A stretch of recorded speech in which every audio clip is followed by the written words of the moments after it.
I think it's both a pandemic budget and a lockdown budget. A lot of people say that the fiscal deficit will probably be more than double.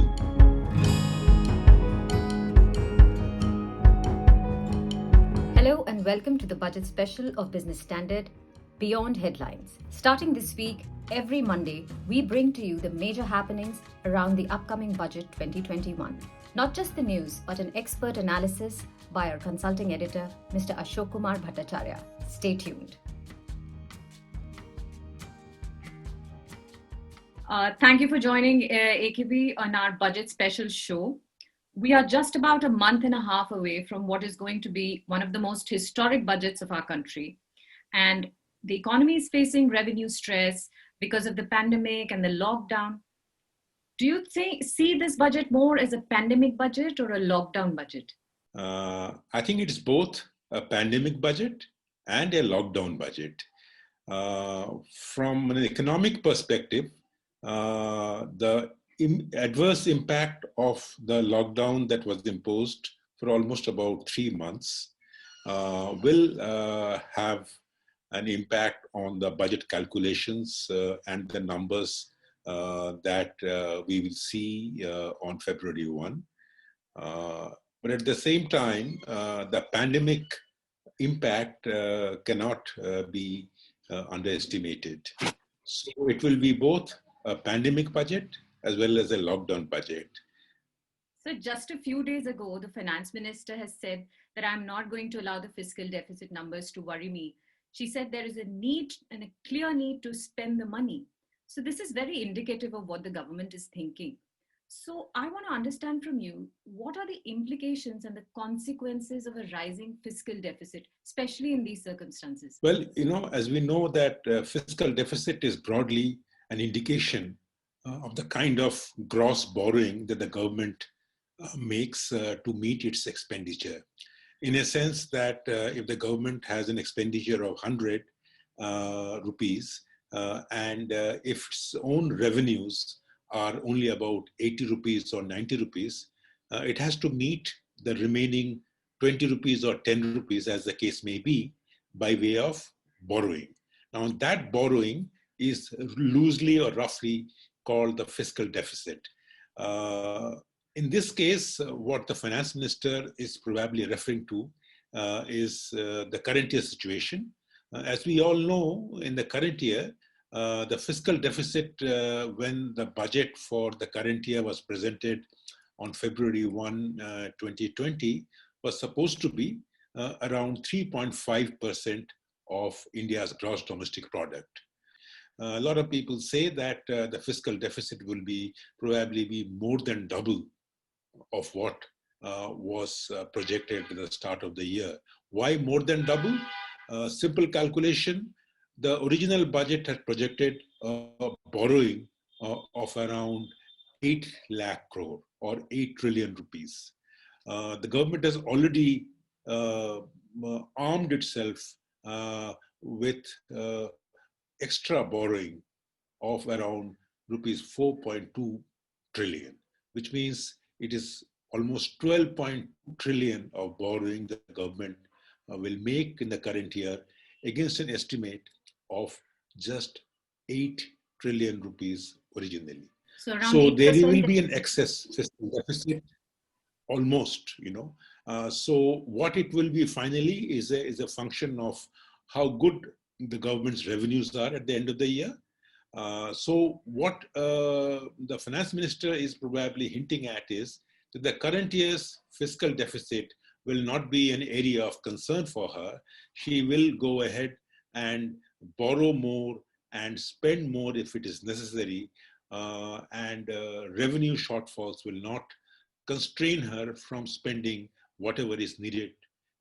So that's the statement she made last week.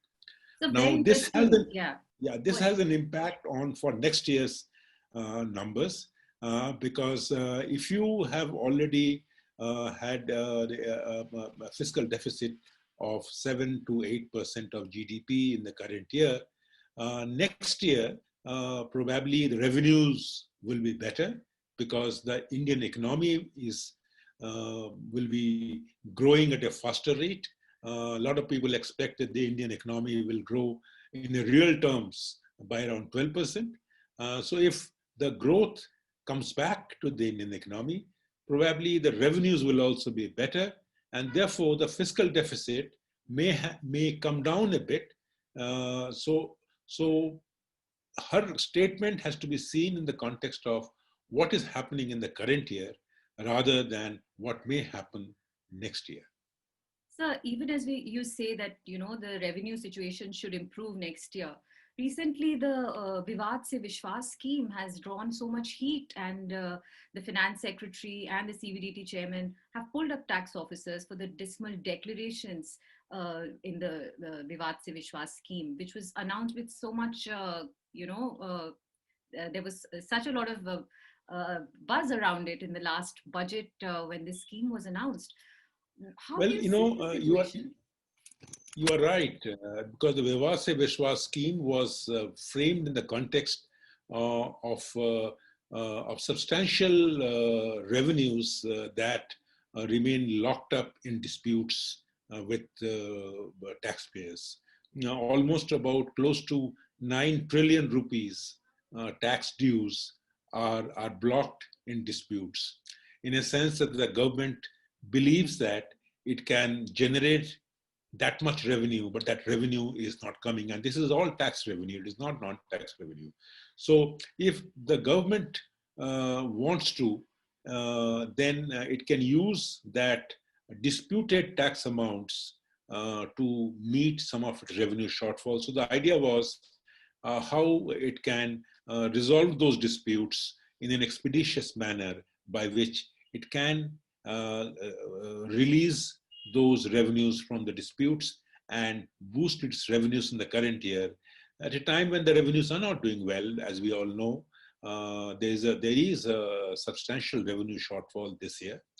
But the problem is that if the Vivad Se Vishwas scheme has not done too well, then it means that the people who have gone in for dispute, the taxpayers who have gone in for dispute, believe that those tax claims that were raised against them were not tenable, in a sense that they can dispute it and they feel that they are not supposed to pay that.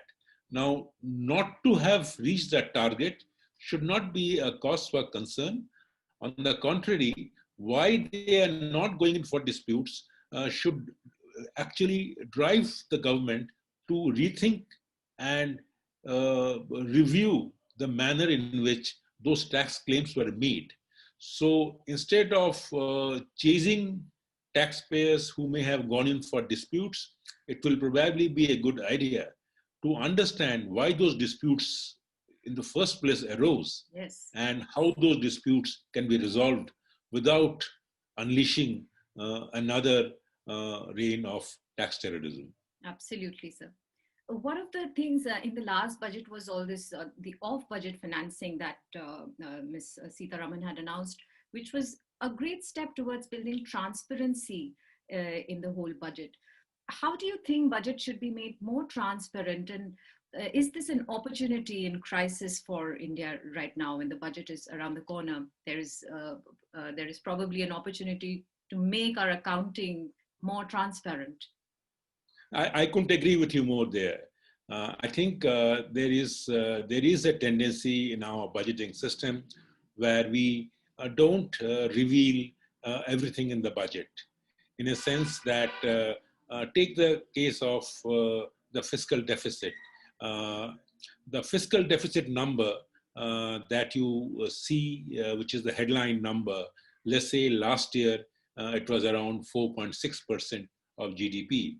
But if you take into account some of the borrowings the government asked some of its public sector enterprises to borrow on its behalf and pay its bills, if you add them, particularly the bills that it has to pay up someday to the Food Corporation of India or many of the state-owned electricity companies. So what happens is that if those dues are reflected in the accounts transparently, then your fiscal deficit will probably be larger than what it is being stated, that is 4.6% of GDP for last year. Now, there are two stages in which this transparency can be achieved. In my view, the first stage has been achieved. The first stage is to come clean on what is been sought to be raised through this public sector borrowing method, in a sense that asking public sector companies to borrow on your behalf and not reflect it in your government numbers. Yes.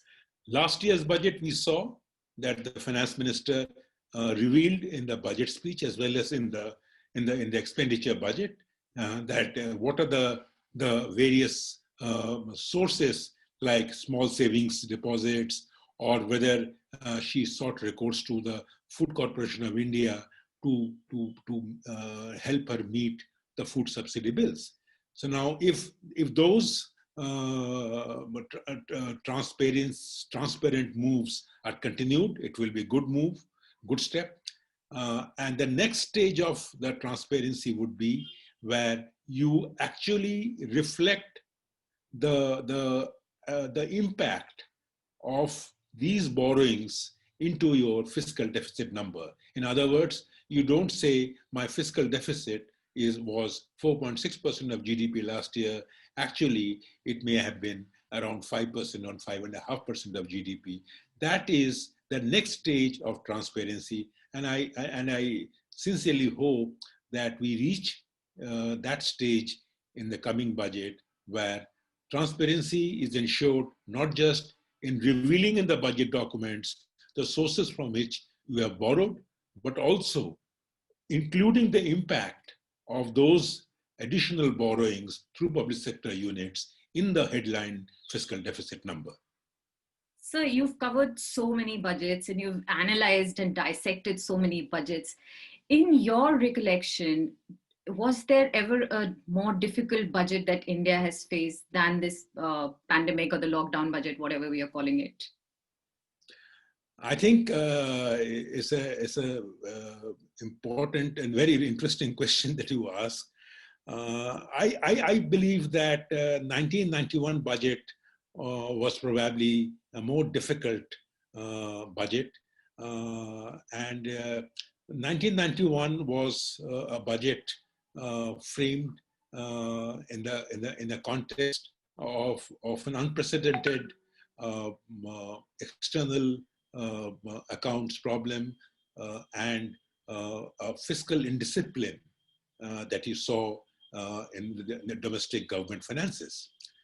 So it is a combination of external account problems where the balance of payments had become unsustainable, with foreign exchange reserves dropping to a level which was only enough to meet only about a week's imports. The inflation was in double digits. The government's borrowings had reached an unsustainably high level. So it was a combination of economic challenges, both at home and abroad. The 2021 budget, which, as you can see, it is exactly 30 years later. This budget is a difficult time, but it is largely on account of your domestic economic issues.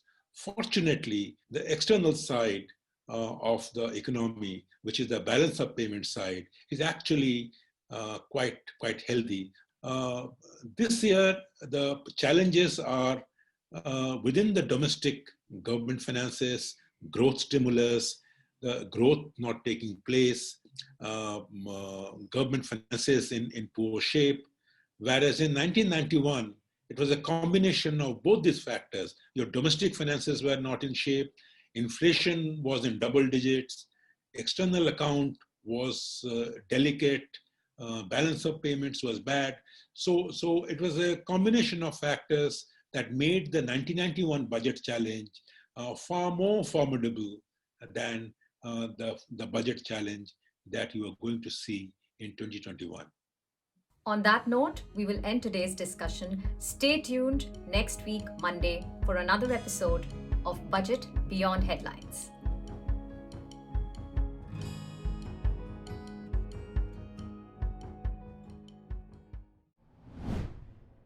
If you like this video, share it and subscribe to Business Standard. For more news, views and insights, log on to www.business-standard.com. Do also follow us on YouTube, Twitter, Facebook, Instagram, Telegram and LinkedIn.